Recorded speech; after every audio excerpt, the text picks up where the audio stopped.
Permettre aux jeunes et adolescents du secteur de l'artisanat de bénéficier des services de santé sexuelle dans le département de l'Atakura, tel est l'objectif de cette formation organisée par Educo sur financement de l'UNFPA ce 14 décembre 2022 à Natitengu.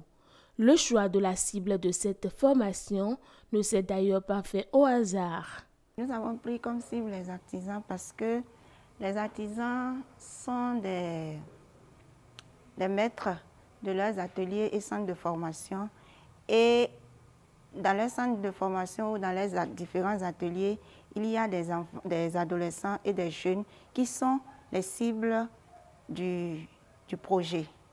Et nous savons très bien que cette cible-là, ces jeunes et adolescents qui sont dans ces centres de formation ou dans ces ateliers de formation n'ont souvent pas la chance d'avoir l'information relative à la santé sexuelle et reproductive comparativement aux jeunes et adolescents qui sont dans les écoles. Quant à la stratégie d'animation de la formation, elle a été participative. La formation a été bien animée puisque on n'est pas venu nous imposer quelque chose.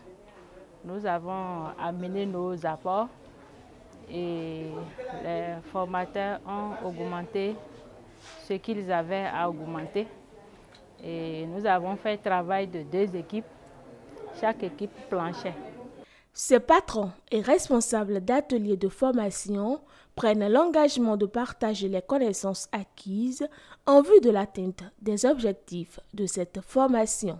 Je vais leur dire ça et je vais les sensibiliser même plusieurs ateliers, tous les apprentis, au moins pour les informer aussi.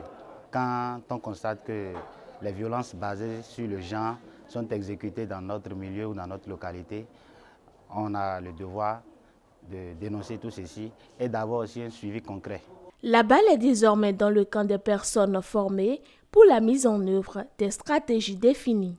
À la fin de la formation, nous avons élaboré un plan d'action où c'est les participants eux-mêmes qui ont proposé des activités qu'ils vont mener sur le terrain une fois dans leur localité respective, qu'ils vont mener. Et nous allons faire le suivi de ces activités-là. Donc nous sommes rassurés et nous savons qu'ils vont mettre en œuvre ces activités qu'ils ont eux-mêmes énumérées. Notons que ces activités s'inscrivent dans le cadre de la mise en œuvre du projet de renforcement de la santé sexuelle des adolescents et jeunes de l'Atakura.